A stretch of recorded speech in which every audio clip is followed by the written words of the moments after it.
नमस्कार साथियों, latest crack में आप सभी का हार्दिक स्वागत है। दोस्तों, आज की वीडियो में हम बाल विकास से संबंधित महत्वपूर्ण प्रश्नों को हल करेंगे। तो चलिए दोस्तों, चलते हैं प्रश्नों की ओर। इससे पहले दोस्तों मैं आपको बता दूं, अगर आप मेरे चैनल पे नए हैं तो मेरे चैनल को सब्सक्राइब ज़रूर करें।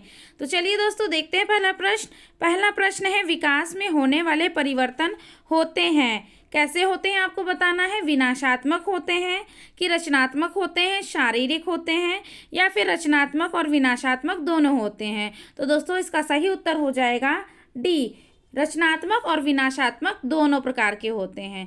चलिए अगला प्रश्न देखते हैं। अगला प्रश्न है दोस्तों, आकार, लंबाई, वजन में होने वाले प्रत्येक परिवर्तन कहलाते हैं। तो क्या कहलाते हैं बताना है आपको। वृद्धि, उतार चढ़ाव, कभी। तो दोस्तों इसमें सही उत्तर हो जाएगा वृद्धि। तो वृद्धि कहलाता है दोस्तों जब हम बच्चे की आकार, उसकी लंबाई और उसका वजन जब बढ़ता है, उसमें परिवर्तन होता है, तो वो वृद्धि कहलाता है। चलिए दोस्तों अगला प्रश्न देखते हैं। अगला प्रश्न है, बच्चे के वंशानुक्रम से संबंधित शारीरिक क्षमताओं के विकास को कहा जाता है। यौवनावस्था कहा जाता है, परिपक्वावस्था कहा जाता है, अपरिपक्वावस्था कहा जाता है या इनमें से कोई नहीं। तो दोस्तों इसका सही उत्तर हो जाएगा बी, परिपक्वता। देखिए दोस्तों, जब बच्चा है उसके वंशानुक्रम से संबंधित जब शारीरिक क्षमताएं हैं उसका विकास होता है तो उसमें परिपक्वता आ जाती है। चलिए अगला प्रश्न देखते हैं। अगला प्रश्न है, बाल विकास अध्ययन है, किसका अध्ययन है ये बताना है आपको। बालकों के व्यवहारों का, विकास को प्रभावित करने वाले तत्वों का, या फिर बालकों के विकास से संबंधित विभिन्न क्षेत्रों का, या फिर उपरोक्त सभी सही हैं। तो दोस्तों इसका सही उत्तर हो जाएगा डी, उपरोक्त सभी सही हैं। यानी कि बाल विकास का जो अध्ययन है वो बालकों के व्यवहारों पर भी अध्ययन किया जाता है और विकास को प्रभावित करने वाले कारकों पर भी अध्ययन किया जाता है और बालकों के विकास के विभिन्न क्षेत्रों पर भी अध्ययन किया जाता है। चलिए अगला प्रश्न देखते हैं। अगला प्रश्न है दोस्तों, वे असमानताएं जिनका मानव विकास के क्षेत्र में अध्ययन किया जाता है कहलाती हैं, क्या कहलाती हैं। इसमें देखिएगा दोस्तों, असमानताएं पूछी गई हैं तो इसको ध्यान रखिएगा। असमानताएं क्या कहलाती हैं? मानसिक रोग कहलाती हैं, कुसमायोजन कहलाता है, भाषा दोष कहलाता है कि ये सभी कहलाता है। तो दोस्तों इसका सही उत्तर हो जाएगा ये सभी, डी ऑप्शन 5वां प्रश्न का उत्तर होगा। चलिए अगला प्रश्न देखते हैं। अगला प्रश्न है, हर लॉग के अनुसार प्रारंभिक शैशव अवस्था है। जो प्रारंभिक शैशव अवस्था है वो हर लॉग के अनुसार क्या बताई गई है ये आपको बताना है। देखिए, जन्म से 2 सप्ताह तक उसे शैशव अवस्था कहा गया है, या गर्भाधान से 2 सप्ताह तक उसे कहा गया है, या जन्म से 2 वर्ष तक, या फिर गर्भाधान से 2 वर्ष तक। तो दोस्तों इसका सही उत्तर हो जाएगा ए, जन्म से 2 सप्ताह तक का जो काल होता है, जो अवस्था होती है उसको शैशव अवस्था कहा जाता है। चलिए, हर लॉग के द्वारा कहा गया है। चलिए दोस्तों अगला प्रश्न देखते हैं। अगला प्रश्न है, 12 वर्ष से 18 वर्ष का आयु काल है, ये क्या कहलाता है। 12 वर्ष से 18 वर्ष तक के जो बच्चे होते हैं उनका कौन सा काल कहलाता है देखना है आपको। शैशव अवस्था, युवावस्था, या फिर किशोरावस्था, या फिर बाल्यावस्था कहलाता है। तो दोस्तों जो 12 से 18 वर्ष के बीच की जो अवस्था होती है उसको किशोरावस्था कहा जाता है। चलिए दोस्तों अगला प्रश्न देखते हैं। अगला प्रश्न है, किस काल में सुचारू विकास हो जाने से जीवन पर्यंत लाभ होता है। मतलब कि कौन सा काल है कि जैसे शैशव अवस्था, बाल्यावस्था, या किशोरावस्था, या युवा अवस्था, कौन सी अवस्था है, कौन सा काल है जिसका सुचारू रूप से अगर विकास हो जाए तो जीवन पर्यंत लाभ होता है। तो दोस्तों इसका सही उत्तर हो जाएगा किशोर अवस्था। किशोर अवस्था में अगर बच्चे का सुचारू विकास हो जाता है तो वो जीवन पर्यंत लाभदायक होता है। चलिए अगला प्रश्न देखते हैं। अगला प्रश्न है, 19वीं शताब्दी में बाल अध्ययन के लिए समिति स्थापित करने का श्रेय सर्वप्रथम प्राप्त हुआ था। तो किसको हुआ था? जो 19वीं शताब्दी में बाल अध्ययन की जो समिति बनाई गई थी, स्थापित की गई थी, उसका श्रेय किसको प्राप्त हुआ था? विटमर को, या फिर प्रेयर को, या फिर स्टैनले हॉल को, या फिर हुलमैन को? तो दोस्तों इसका सही उत्तर है सी, स्टैनले हॉल को। स्टैनले हॉल ने ही जो समिति स्थापित हुई थी उसका श्रेय उनको प्राप्त हुआ था। चलिए अगला प्रश्न है, क्रियात्मक विकास का अर्थ है। जो क्रियात्मक विकास है उसका अर्थ क्या है आपको बताना है।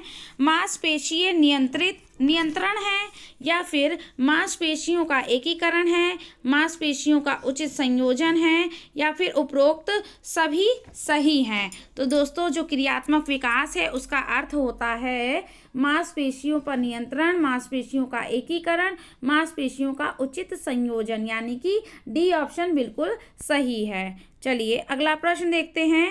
अगला प्रश्न है हमारा, परिवार सामाजिक जीवन की सर्वोत्तम पाठशाला है। यह कथन किसका है? जो परिवार है वो सामाजिक जीवन की सर्वोत्तम पाठशाला है, ये किसने कहा है? देख लीजिए, ऑप्शन है अरस्तु का है, या फिर मैजिनी का, प्लेटो का, या फिर लिंकन का है। ये कथन किसका है दोस्तों? ये कथन हो जाएगा मैजिनी का।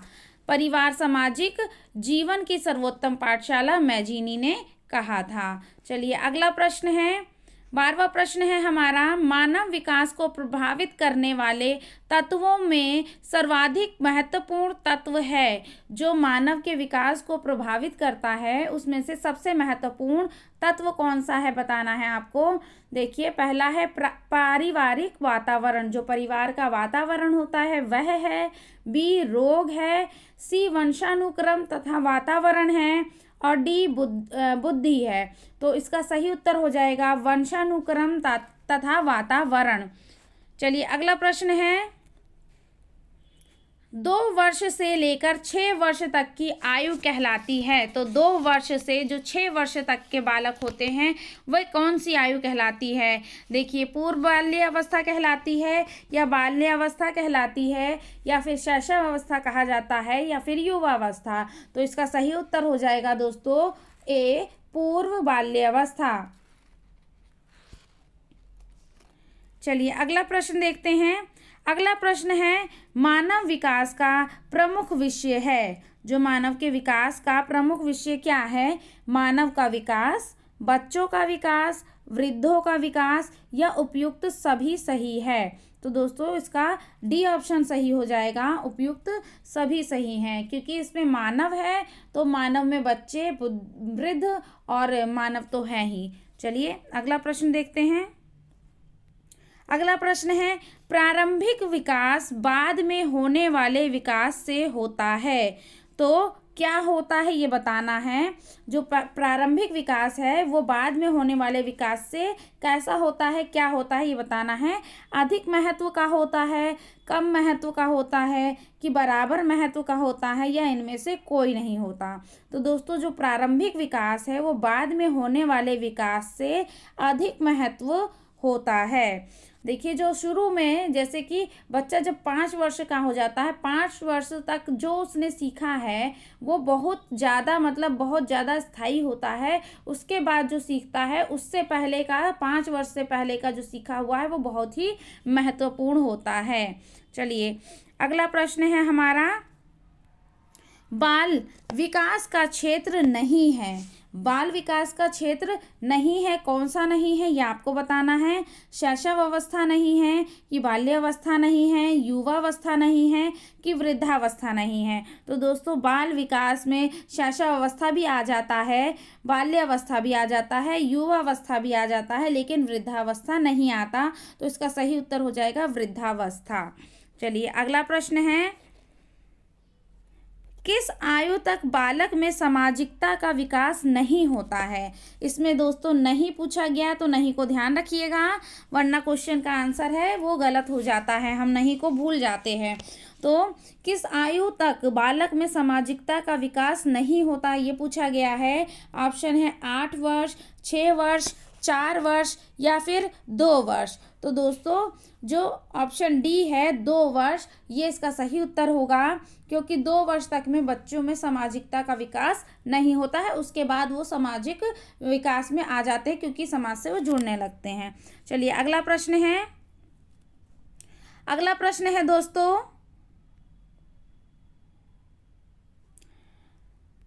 किस अवस्था में बालक की विद्यालयी अंतरक्रियाएं परिवार की अपेक्षा अधिक हो जाती हैं? इसमें पूछा गया है कि किस अवस्था में बालक की जो विद्यालय की अंतःक्रियाएं हैं वो परिवार की अपेक्षा अधिक हो जाती हैं।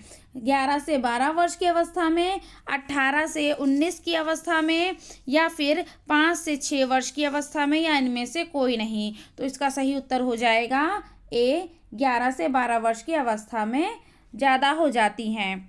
चलिए अगला प्रश्न देखते हैं।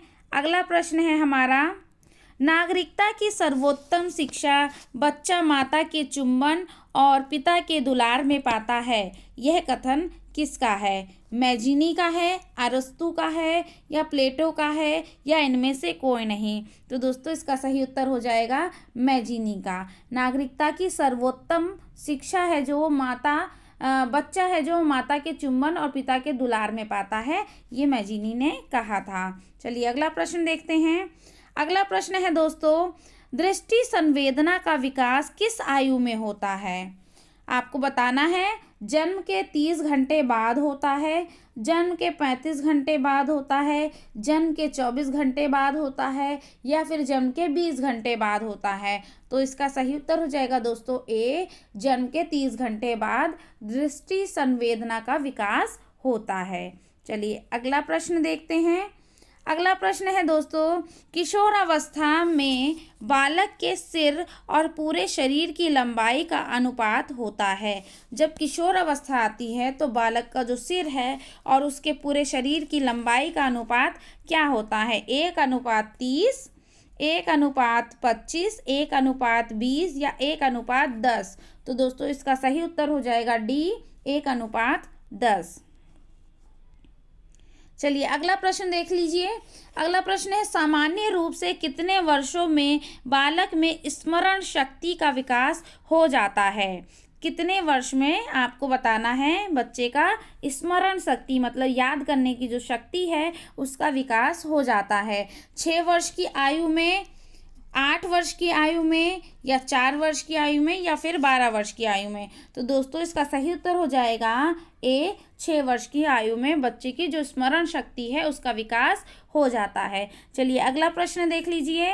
अगला प्रश्न है दोस्तों, बाल विकास का अध्ययन महत्वपूर्ण है, बालकों के सर्वांगीण विकास के लिए महत्वपूर्ण है, अच्छे नागरिकों के निर्माण के लिए, या फिर बालकों के उचित पालन पोषण के लिए, या बालकों के व्यवहारों को नियंत्रित करने के लिए?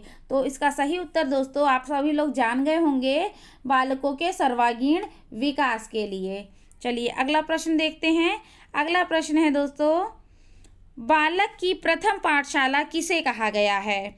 विद्यालय को कहा गया है, समाज को, परिवार को, या फिर वातावरण को? तो दोस्तों आप सभी लोग जानते हैं कि जो बालक है उसकी सर्वोत्तम जो प्रथम पाठशाला है वो परिवार ही होती है। सबसे पहले वो परिवार में सीखता है बोलना चलना, फिर उसके बाद वो पाठशाला में जाता है। तो इसका सही उत्तर सी हो जाएगा, परिवार को कहते हैं। चलिए अगला है, नवजात शिशु की समानता लंबाई होती है। जो नवजात शिशु होता है उसकी सामान्यतः लंबाई कितनी होती है आपको बताना है। इसमें है ऑप्शन 30 से 40 सेंटीमीटर, 20 से 30 सेंटीमीटर, 50 से 60 सेंटीमीटर, या फिर 40 से 50 सेंटीमीटर। तो दोस्तों इसका सही उत्तर हो जाएगा डी, 40 से 50 सेंटीमीटर। जो नवजात शिशु होती है उसकी सामान्यतः लंबाई जो होती है वो 40 से 50 सेंटीमीटर होती है। तो चलिए दोस्तों हमारा आज का वीडियो यहीं तक था, मिलते हैं अगले वीडियो में। दोस्तों आप मेरे चैनल पे अगर नए हैं तो मेरे चैनल को सब्सक्राइब ज़रूर कर लें और नोटिफिकेशन का बेल भी दबा लें ताकि मेरे सारे वीडियो आपको समय से मिलते रहें। तो चलिए दोस्तों मिलते हैं अगले वीडियो में। नमस्कार दोस्तों।